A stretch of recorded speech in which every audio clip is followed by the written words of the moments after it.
রূপপুর পারমাণবিক বিদ্যুৎ প্রকল্পের চুল্লিতে লোড হলো ইউরেনিয়াম। 2 মাসের মধ্যে বিদ্যুৎ উৎপাদন, 1 বছরে উৎপাদন পৌঁছবে 1100 মেগাওয়াটে। অর্থের অভাবে ন্যায় বিচার থেকে কেউ যেন বঞ্চিত না হয় নিশ্চিত চেষ্টা করছে সরকার, বললেন প্রধানমন্ত্রী। ন্যায়ভিত্তিক মানবিক রাষ্ট্র গড়ার ঘোষণা। জামায়াত করতে পারে না কোনো মুক্তিযোদ্ধা, বললেন ফজলুর রহমান। সংসদে উত্তাপ, কারো রাজনৈতিক পছন্দ ঠিক করে দিতে পারে না অন্য কেউ, মন্তব্য বিরোধী দলীয় নেতার। দেশে কোনো জঙ্গি নেই, কিছু উগ্রবাদী থাকতে পারে, বললেন স্বরাষ্ট্রমন্ত্রী। জঙ্গি নিয়ে আতঙ্কের কিছু নেই মনে করেন তথ্য উপদেষ্টা। দেখছিলেন ক্রাউন সিমেন্ট সংবাদ শিরোনাম, এবারে বিস্তারিত। রূপপুর পারমাণবিক বিদ্যুৎ কেন্দ্রে ইউরেনিয়াম লোডিংয়ের মাধ্যমে আনুষ্ঠানিকভাবে নিউক্লিয়ার বিশ্বের অংশ হিসেবে যাত্রা শুরু হলো বাংলাদেশের। সব ঠিক থাকলে আগামী 2 মাসের মধ্যে এই বিদ্যুৎ কেন্দ্র থেকে পরীক্ষামূলকভাবে জাতীয় গ্রিডে বিদ্যুৎ যুক্ত হবে। আর প্রথম ইউনিটের পুরো 1200 মেগাওয়াট বিদ্যুৎ পেতে অপেক্ষা করতে হবে আরও 1 বছর। আধুনিক ভিভিআর 1200 প্রযুক্তির রিঅ্যাক্টর থেকে নিরাপদ বিদ্যুৎ পাওয়া যাবে কমপক্ষে 60 বছর। আল মাসুম সবুজের তোলা ছবিতে আরও জানাচ্ছেন রিশান নাসরুল্লাহ। ইতিহাসের সন্ধিক্ষণে বাংলাদেশ দেশের প্রথম পারমাণবিক বিদ্যুৎ কেন্দ্রে শুরু হয়েছে নিউক্লিয়ার ফুয়েল লোডিং বা জ্বালানি স্থাপন কার্যক্রম। এরপর ধাপে ধাপে শুরু হবে পরমাণু জ্বালানি ভিত্তিক বিদ্যুৎ উৎপাদন। পারমাণবিক বিদ্যুৎ কেন্দ্রে একবার ফুয়েল স্থাপনের পর সেটি চলবে টানা 1.5 বছর। এরপর 1/3 করে জ্বালানি পরিবর্তন করতে হবে। নির্মাণ চুক্তি অনুযায়ী 3 বছরের জ্বালানি সরবরাহ করবে রাশিয়া। বিজ্ঞান ও প্রযুক্তি মন্ত্রী ফকির মাহবুব আনাম বলেন, 2027 সালের শুরুর দিকে প্রথম ইউনিট থেকে 1100 মেগাওয়াট বিদ্যুৎ জাতীয় গ্রিডে যুক্ত হবে। একই বছরের জুনের দ্বিতীয় ইউনিটে ফুয়েল লোডিং বা জ্বালানি স্থাপনের কাজ শুরু হবে। রূপপুর প্রকল্প ভিভিআর 1200 প্রযুক্তি 2টি ইউনিট স্থাপন করা হচ্ছে, যার উৎপাদন ক্ষমতা 2400 মেগাওয়াট। এটা বিশ্বের অত্যাধুনিক জেনারেশন 3 প্রজেক্ট। সর্বোচ্চ নিরাপত্তা, নির্ভরযোগ্যতা এবং দক্ষতার সমন্বয়ে এই কেন্দ্র বাংলাদেশের জ্বালানি খাতে নতুন দিগন্ত উন্মোচন করবে। তাই আমরা নিরাপত্তাকে সর্বোচ্চ অগ্রাধিকার দিয়েছি। রূপপুরে ব্যবহৃত হচ্ছে 3য় প্রজন্মের ভিভিআর 1200 প্রযুক্তির রিঅ্যাক্টর। রাশিয়ান রাষ্ট্রায়ত্ত প্রতিষ্ঠান রোসাটমের সহযোগিতায় তৈরি করা হয়েছে পারমাণবিক কেন্দ্রটি। যে কোনো পরিস্থিতিতে কাজ করবে স্বয়ংক্রিয় নিরাপত্তা ব্যবস্থা। এছাড়া প্রাথমিক পর্যায়ে পারমাণবিক বর্জ্য নিয়ন্ত্রণে কাজ করবে রাশিয়া। পারমাণবিক বিদ্যুৎ কেন্দ্র নির্মাণে বাংলাদেশকে যেভাবে সহযোগিতা করা হয়েছে, ভবিষ্যতেও সেভাবে পাশে থাকব।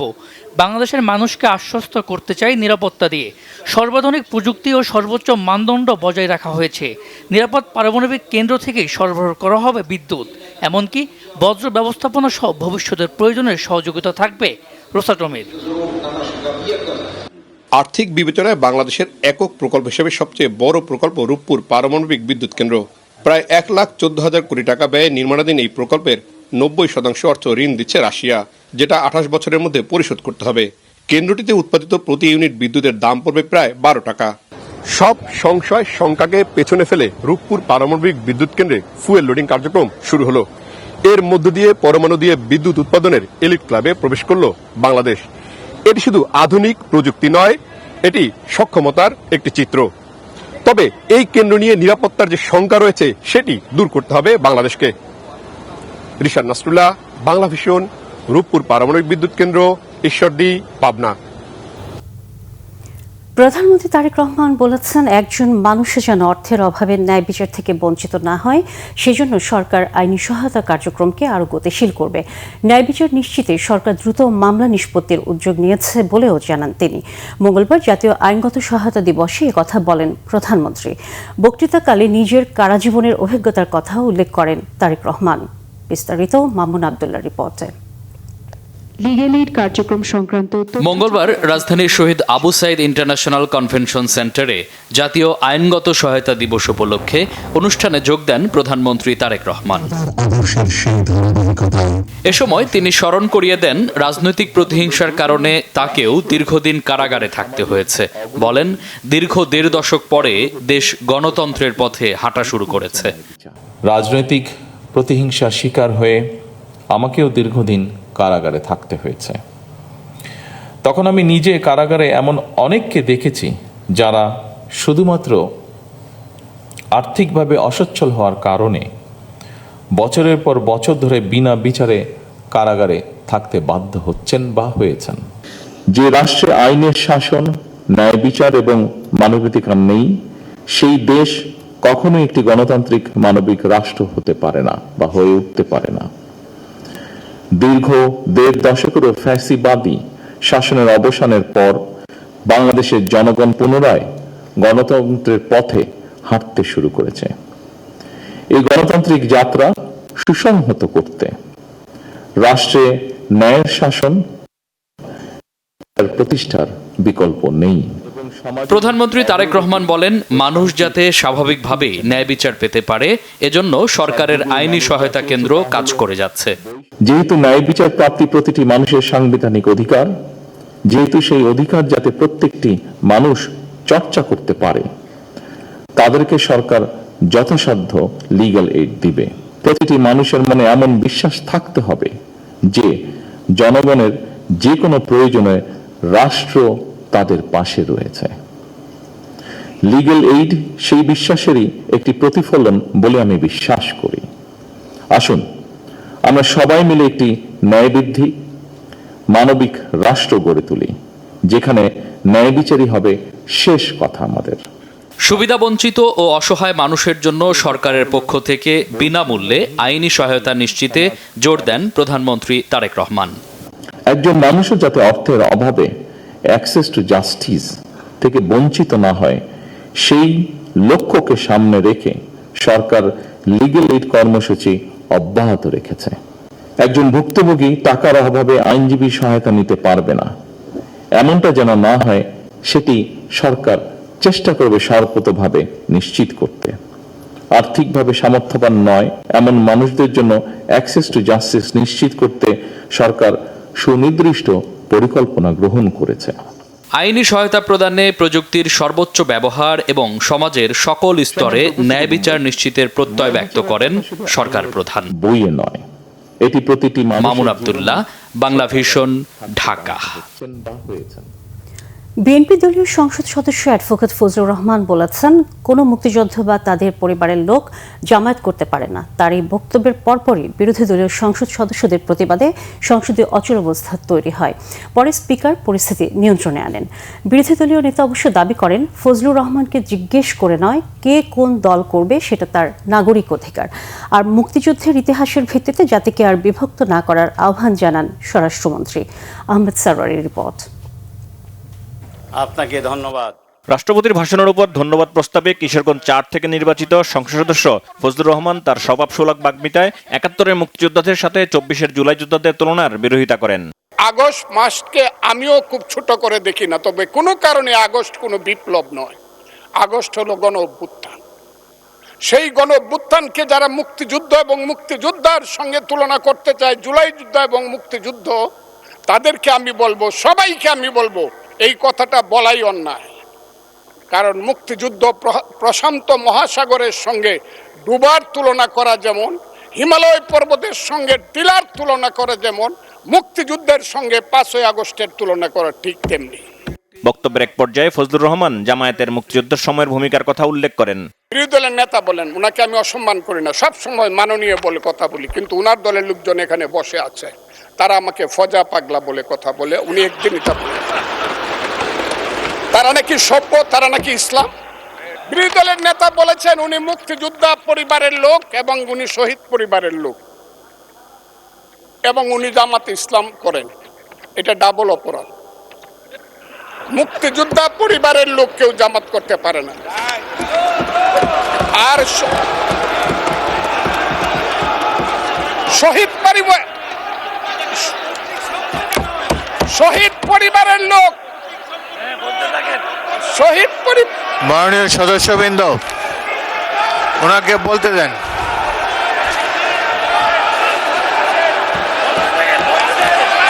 মাননীয় সদস্যবৃন্দ, অর্ডার অর্ডার। তার এই বক্তব্যের পরপরই বিরোধী দলীয় সংসদ সদস্যরা প্রতিবাদ করতে থাকেন।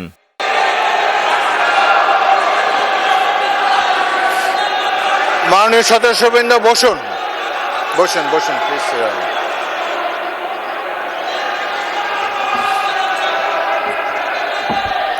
বসুন মাননীয় সদস্যবৃন্দ বসুন। স্পিকারের হস্তক্ষেপে বেশ কিছুক্ষণ পর পরিস্থিতি নিয়ন্ত্রণে আসে। মাননীয় সংসদ সদস্যবৃন্দ, সারা জাতি দেখছে, লাইভ টেলিকাস্ট হচ্ছে, সবাই আপনারা নির্বাচিত সদস্য, এখানে সবাই জনগণের ভোটে নির্বাচিত সদস্য। আমি প্রতিদিনই বলি যে রুলস অফ প্রসিডিওর বইটা একটু পড়েন। যদি এই সংসদ যদি বিধি মোতাবেক পরিচালিত না হয়, এটি আর জাতীয় সংসদ থাকবে না। ব্যক্তিগত কৈফিয়তে দাঁড়িয়ে বিরোধী দলীয় নেতা ডাক্তার শফিকুর রহমান ফজলুর রহমানের বক্তব্যের বিরোধিতা করে অসংসদীয় শব্দ এক্সপান্স করার দাবি জানান। নিজের অবদান বলতে কি আরেকজনের অবদানের উপরে হাতুড়ি পেটানোর অধিকার কাউকে দেওয়া হয়। তিনি পার্সোনালি আমাকে হার্ট করেছেন। তিনি বলেছেন যে আমি বলে থাকি আমি শহীদ মুক্তিযোদ্ধা পরিবারের সদস্য, তাহলে ইনি এটাকে চ্যালেঞ্জ করছেন। 2 নম্বর, উনি বলেছেন কোনো মুক্তিযোদ্ধা কিংবা শহীদ মুক্তিযোদ্ধা পরিবারের কেউ জামাত ইসলামী করতে পারে না, তাহলে উনাকে জিজ্ঞেস করে করা লাগবে? এটি আমার নাগরিক অধিকার। আমি কোন দল করব, কোন আদর্শ আমি অনুসরণ করব, এর উপর হস্তক্ষেপ করার ন্যূনতম কোনো অধিকার রাষ্ট্র কিংবা সংবিধান কাউকে দেয়নি। এটার তীব্র নিন্দা জানাই। আমার আইডেন্টিটি নিয়ে প্রশ্ন করা হয়েছে, এটা গুরুতর অপরাধ করেছেন উনি। আবার আমার আদর্শ সিলেকশনের ব্যাপারে উনি কথা বলেছেন, এটা বাড়তি অপরাধ করেছেন। তার বক্তব্যের পর স্পিকার পরবর্তী কার্যক্রমে অগ্রসর হন। জনাব ফজলুর রহমান যে বক্তব্য দিয়েছেন তার মধ্যে যদি অসংসদীয় কোনো কিছু থাকে সেটা এক্সপান্স করা হবে, এবং মাননীয় বিরোধী দলের নেতা যে বক্তব্য দিয়েছেন তার মধ্যেও যদি কোনো কিছু অসংসদীয় থাকে সেটিও এক্সপান্স করা হবে। এরপর স্বরাষ্ট্রমন্ত্রী দাঁড়িয়ে আলোচনা সমালোচনার মধ্য দিয়ে এই সংসদকে এগিয়ে নেবার আহ্বান জানান। নতুন করে আমার মনে হয় যে মুক্তিযুদ্ধের ইতিহাসের ভিত্তিতে জাতিকে আর বিভক্ত না করি, আমরা সবাই আলোচনা সমালোচনার মধ্য দিয়ে এই মহান জাতীয় সংসদের আমাদের সমস্ত কার্যবাহ an order of the day আমরা এমনভাবে পরিচালনা করি যেন আমাদের প্রজন্ম, ভবিষ্যৎ প্রজন্ম, বর্তমান প্রজন্ম দেখে যে এই জুলাই যোদ্ধারা তাদের দৃষ্টিশক্তি হারিয়েছে, তারাও যেন শুনে যে আমরা জাতির প্রত্যাশা পূরণের জন্য এখানে আছি। জামায়াতের সংসদ সদস্য শাহজাহান চৌধুরী স্বাধীনতার আগে ও পরে গণতান্ত্রিক আন্দোলনে তার দলের অংশগ্রহণের কথা তুলে ধরেন। বাংলাদেশে জঙ্গি কায়েম করে। আহমেদ সরওয়ার, বাংলা ভিশন, ঢাকা। চট্টগ্রাম মেডিকেল। এদিকে ফজলুর রহমানের বক্তব্যের সময়ের উত্তেজনা রেশ মাগরিবের বিরতির পরও থাকে সংসদে। আন্দালিব রহমান প্রার্থীর জামায়াতকে নিয়ে দেয়া কিছু বক্তব্যে আবারও উত্তেজনা ছড়ায় অধিবেশনে। বিরোধী দলীয় নেতা ডাক্তার শফিকুর রহমান তাকে উদ্দেশ্য করে প্রার্থীর দেয়া বক্তব্যের প্রতিবাদ জানিয়ে বলেন, বক্তব্যের মাধুর্য ছড়াতে গিয়ে তার উপর ভবিষ্যতে যেন এ ধরনের দয়া না করেন। আহমেদ সরওয়ারের আরেকটি রিপোর্ট। মাগরিবের বিরতির পর সংসদের অধিবেশন আবার শুরু হলে রাষ্ট্রপতির ভাষণের উপর ধন্যবাদ প্রস্তাবে বক্তব্য রাখেন বাংলাদেশ জাতীয় পার্টির চেয়ারম্যান ব্যারিস্টার আন্দালিব রহমান প্রার্থ। বক্তব্যে তিনি বিরোধী দলের সদস্যদের সংসদের বাইরে কিছু রাজনৈতিক বক্তব্যের সমালোচনা করেন। এছাড়া স্বাধীনতার বিরোধিতার কারণে ইতিহাস থেকে জামায়াতের ভূমিকাকেও মুছে ফেলা যাবে না বলে মন্তব্য করেন প্রার্থ। বিরোধী নেতা শফিকুর রহমান সাহেব এত সুন্দর কথা বলে, অর্ধেক তো একদিকে ফ্যানই হয়ে গেছে ওনার কথার। উনি এত সুন্দর করে বলেন, আসুন না, কেন না আমরা এটা করতে পারি না, কেন না আমরা এটা করতে পারি না। মাননীয় স্পিকার, বিএনপি ফ্যাসিবাদীর রাস্তা ধরে হাঁটা শুরু করছে শফিকুর রহমান। বিড়ালের মতো বাঁচতে চাই না, সিংহের মতো বাঁচতে চাই। জিয়া পরিবার থেকে মানুষকে মুক্ত করার ঘোষণা। মাননীয় স্পিকার বলে কি, জিয়া পরিবার মানে বাংলাদেশের গণতন্ত্র, জিয়া পরিবার মানে বাংলাদেশের স্বাধীনতার ধারক বাহক। এখন এইসব কথা বলার পরও যেই আমরা একটু অ্যাটাকে যাই, আসুন আমরা সবাই এক হয়ে যাই, এই ডাবল স্ট্যান্ডার্ড করে লাভ হবে না। আমি বিরোধী দলের নেতাকে সম্মানের সাথে বলতে চাই, আপনি আপনার ঐক্য আপনার দলে ক্লাস নেন। আপনি বুঝান that he who comes in equity must come with clean hands. একটু আগে আমাদের স্বরাষ্ট্রমন্ত্রী সাহেব উনি বলে গেল জাতি বিভক্ত করা যাবে না। তো জাতি বিভক্ত না করলে মুক্তিযুদ্ধের ইতিহাস কিভাবে শিখাবো? হাওয়ার সাথে যুদ্ধ করছে মুক্তি বাহিনী, মুক্তিযুদ্ধের ইতিহাস যখন বলতে হবে তখন আমি কার সাথে, আমি হাওয়ার সাথে যুদ্ধ করছি, আমরা রাজাকারের সাথে যুদ্ধ করছি, এবং তাই আমরা এখানে আসছি। 71 আমাদের অর্জন, আমাদের আবেগ, আমাদের গৌরব, আমাদের অস্তিত্ব, এটার সাথে কারোই করা যাবে না। I am sorry to say 71 যখনই আসবে তখন আমার ভাইদের সেই সময়কার ভূমিকার কথা আসবে, and unfortunately they have to live with this stigma rest of the life. বেসি হ্যাডক নামে কি একজন ছিল আপনার, উনি 1936 মনে হয় চার্চিলকে বলেছিল, দ্যাট চার্চিল একটু ড্রাঙ্ক ছিল আর কি, বলেছিল ইউ আর ড্রাঙ্ক পার্লামেন্টে। চার্চিল ঘুরে বলেছিল I am drunk, tomorrow I can be sober, but you are ugly, you are ugly and you shall remain ugly. তো আমরা মাঝে মাঝে লাইন ক্রস করি, কালকে হয়তো ভালো হয়ে যাব, কিন্তু আপনারা যা ছিলেন তা থাকবেন, তাই থাকবেন। জুলাইকে অস্বীকার করে দেশের রাজনীতি আর করা যাবে না বলেও দাবি করেন পার্থ। আমি একটা কথা আওয়ামী লীগ নিয়ে পরিষ্কার বলে দিতে চাই, জুলাইকে অস্বীকার করে বাংলাদেশে রাজনীতি করার কোনো সুযোগ নাই। জুলাইকে জঙ্গি আখ্যা দিয়ে বাংলাদেশে রাজনীতি করার কোনো সুযোগ নাই, এবং এই বিচার না হওয়া পর্যন্ত বাংলাদেশের রাজনীতি করার কোনো সুযোগ নাই। এদিকে পার্থের বক্তব্যের বিষয়ে ব্যক্তিগত কৈফিয়তে বিরোধী দলীয় নেতা দাবি করেন তার বিরুদ্ধে যেসব রাজনৈতিক বক্তব্য দেওয়ার অভিযোগ করা হয়েছে তা সত্য নয়। সবাই আমাকে খুব ভালোবাসে, তো এই জন্য আমাকে নিয়ে কসলায় সবাই। আলহামদুলিল্লাহ, আমাদের ব্যারিস্টার পার্থ সাহেব, আমি শুনেছি উনি খুব ভালো ডিবেট করতেন, উনি প্রচুর ম্যাটেরিয়ালস নিয়ে এসেছেন। তো কিছু উনি সঠিক চালান দিয়েছেন, আবার কিছু একটু বেঠিক চালান দিয়েছেন। উনি বলেছেন যে আমি জিয়া পরিবারকে, মানে নো আপনি মেনশন করেন না, লেট মি সে যে জিয়া পরিবারকে আমি নিশ্চিহ্ন বা এটা হাবিজাবি করতে বলেছি। I am giving challenge, where, when, how, you have to clarify. আমি এই ধরনের র্যাকলেস কথা কারো নামেই বলি না, এমনকি শেখ হাসিনার পরিবারের নামেও আমি বলি না। তা আমি ওনাকে অনুরোধ করব, বক্তব্যের মাধুর্য ছড়াইতে গিয়ে আমার উপরে যেন ভবিষ্যতে আর মেহরবানি করে এই ধরনের দয়া উনি না করেন।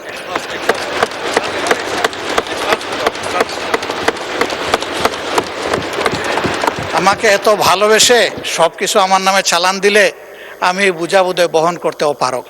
দুজনের পাল্টাপাল্টি যুক্তি খণ্ডন নিয়ে সংসদে অচলাবস্থা সৃষ্টি হয়। ডেপুটি স্পিকার তা নিয়ন্ত্রণ করেন। Everyone please take your seat, everyone please take your seat. রাষ্ট্রপতির ভাষণের উপর আরো কয়েকজন সদস্যের বক্তব্যের পর জুলাই সনদ নিয়ে সাকি ও আক্তারের পাল্টাপাল্টি বক্তব্যের পর সংসদ বুধবার সকাল 11টা পর্যন্ত মুলতবি করা হয়। জুলাই বাস্তবায়ন আদেশের আহমেদ সরওয়ার, বাংলা ভিশন, ঢাকা। আমাদের দলের পক্ষ থেকে দেশে কোনো জঙ্গি নেই বলে দাবি করেছেন স্বরাষ্ট্রমন্ত্রী সালাউদ্দিন আহমদ। তিনি বলেন কিছু উগ্রবাদী থাকতে পারে, অভিযোগ করেন বিগত সরকারের আমলে রাজনৈতিক হাতিয়ার হিসেবে জঙ্গি তৎপরতাকে ব্যবহার করা হয়েছিল। ধীরে ধীরে মাঠ থেকে সশস্ত্র বাহিনী তুলে নেওয়া হচ্ছে বলেও জানান স্বরাষ্ট্রমন্ত্রী। রাষ্ট্রের গুরুত্বপূর্ণ স্থাপনায় উগ্রবাদীদের হামলার আশঙ্কায় পুলিশ সদর দপ্তরের দেয়া চিঠি নিয়ে গেল কদিন ধরেই নিরাপত্তা জোরদার ও সতর্ক থাকার কথা বলে আসছিল আইনশৃঙ্খলা বাহিনীর সদস্যরা। স্বরাষ্ট্রমন্ত্রীর দাবি, এই ধরনের চিঠির বিষয়টি সত্য নয়, তবে দেশে কিছু উগ্রবাদীদের অস্তিত্ব থাকলেও জঙ্গি তৎপরতা নেই এমন দাবি তার। জঙ্গি তৎপরতা বিগত ফ্যাসিস্ট সরকারের একটি কৌশল ছিল বলেও অভিযোগ করেন সালাউদ্দিন আহমদ। সশস্ত্র বাহিনীর সদস্যদের মাঠ থেকে ব্যারাকে ফেরানোর প্রক্রিয়াও চলমান বলে জানান স্বরাষ্ট্রমন্ত্রী। এর আগে মঙ্গলবার সকালে কোস্ট গার্ডের 31তম প্রতিষ্ঠা বার্ষিকী ও পদক প্রদান অনুষ্ঠানে প্রধান অতিথি হিসেবে বক্তব্য দেন স্বরাষ্ট্রমন্ত্রী। বলেন বাহিনীটিকে আরও আধুনিক করতে জনবল বাড়ানো সহ নানা উদ্যোগ নিয়েছে সরকার। এদিকে প্রধানমন্ত্রীর তথ্য সম্প্রচার বিষয়ক উপদেষ্টা ডক্টর জাহিদুর রহমান বলেছেন, আওয়ামী লীগ সরকার ক্ষমতায় থাকতে দেশ জঙ্গিতে ভরে গেছে এমন ন্যারেটিভ তৈরি করেছিল। দেশে জঙ্গি আছে স্বীকার করলেও এ নিয়ে খুব বেশি উদ্বিগ্ন হওয়ার কিছু নেই বলে মন্তব্য করেন তিনি। সরকারের বিভিন্ন কার্যক্রমের অগ্রগতির বিষয়ে মঙ্গলবার সচিবালয়ে এক সংবাদ সম্মেলনে এই তথ্য জানান তিনি।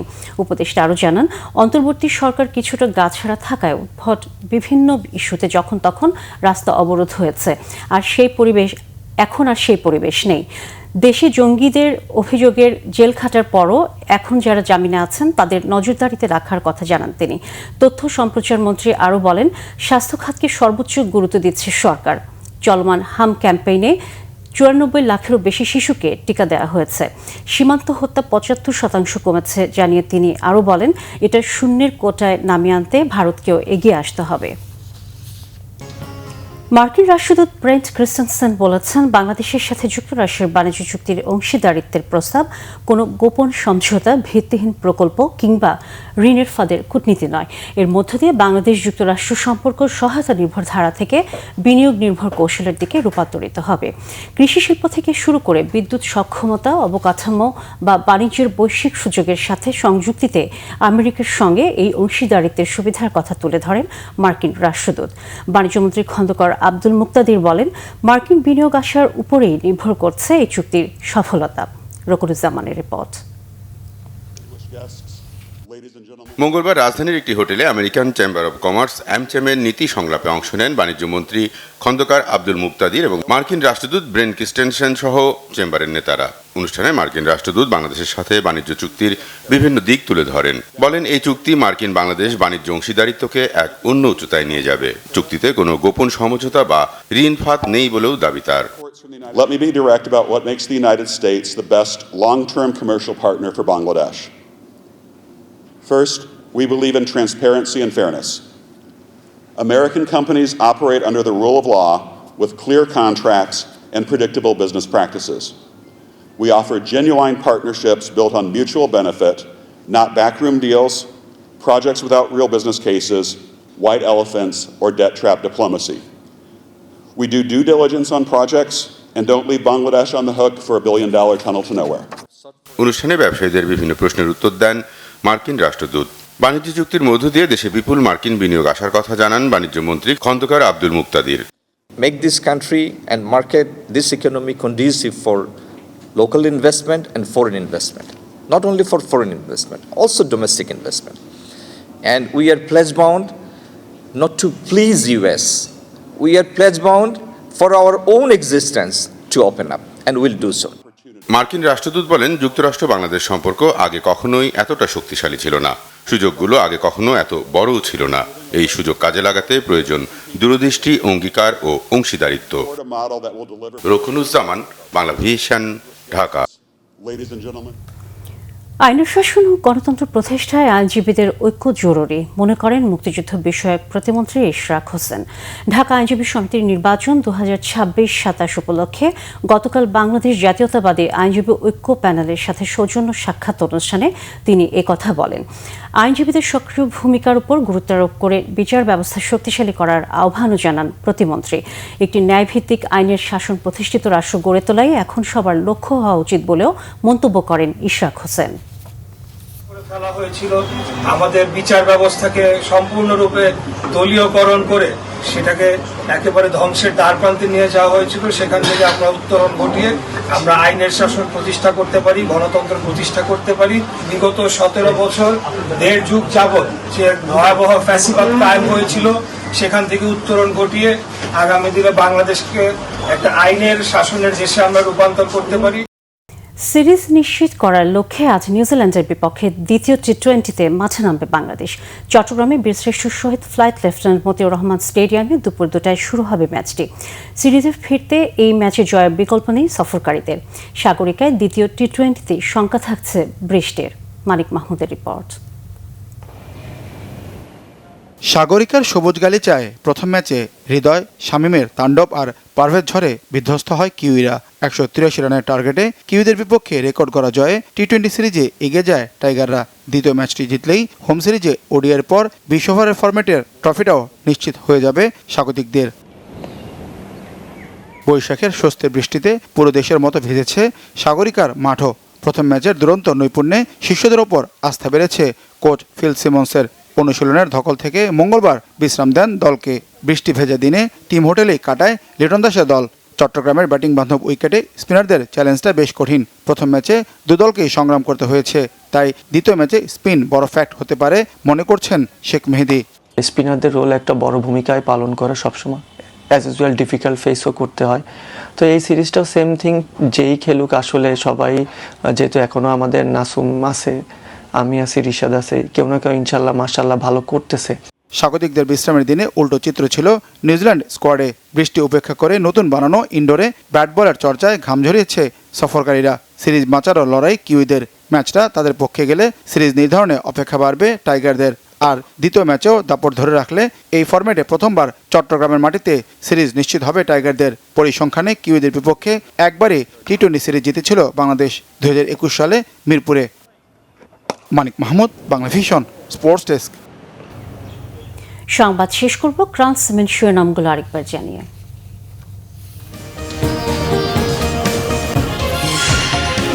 রূপপুর পারমাণবিক বিদ্যুৎ প্রকল্পের চুল্লিতে লোড হলো ইউরেনিয়াম। 2 মাসের মধ্যে বিদ্যুৎ উৎপাদন, 1 বছর উৎপাদন পৌঁছবে 1100 মেগাওয়াটে। অর্থের অভাবে ন্যায় বিচার থেকে কেউ যেন বঞ্চিত না হয় নিশ্চিতের চেষ্টা করছে সরকার, বললেন প্রধানমন্ত্রী। ন্যায়ভিত্তিক মানবিক রাষ্ট্র গড়ার ঘোষণা। জামায়াত করতে পারে না কোনো মুক্তিযোদ্ধা, বললেন ফজলুর রহমান। সংসদে উত্তাপ, কারো রাজনৈতিক পছন্দ ঠিক করে দিতে পারে না অন্য কেউ, মন্তব্য বিরোধী দলীয় নেতার। দেশে কোনো জঙ্গি নেই, কিছু উগ্রবাদী থাকতে পারে, বললেন স্বরাষ্ট্রমন্ত্রী। জঙ্গি নিয়ে আতঙ্কের কিছু নেই মনে করেন তথ্য উপদেষ্টা। এই ছিল এখনকার মতো। পরের সংবাদ সকাল 10টায়। এর আগে নজরে রয়েছে নিউজ টপ 10 দেখার আমন্ত্রণ রইল। এছাড়া বাংলা ভিশন সংবাদ ও সংবাদ সংশ্লিষ্ট অনুষ্ঠান দেখতে ভিজিট করুন www.bfnews24.com, facebook.com/banglavisionnews এবং সাবস্ক্রাইব করুন youtube.com/banglavisionnews। সাথে থাকার জন্য ধন্যবাদ সবাইকে।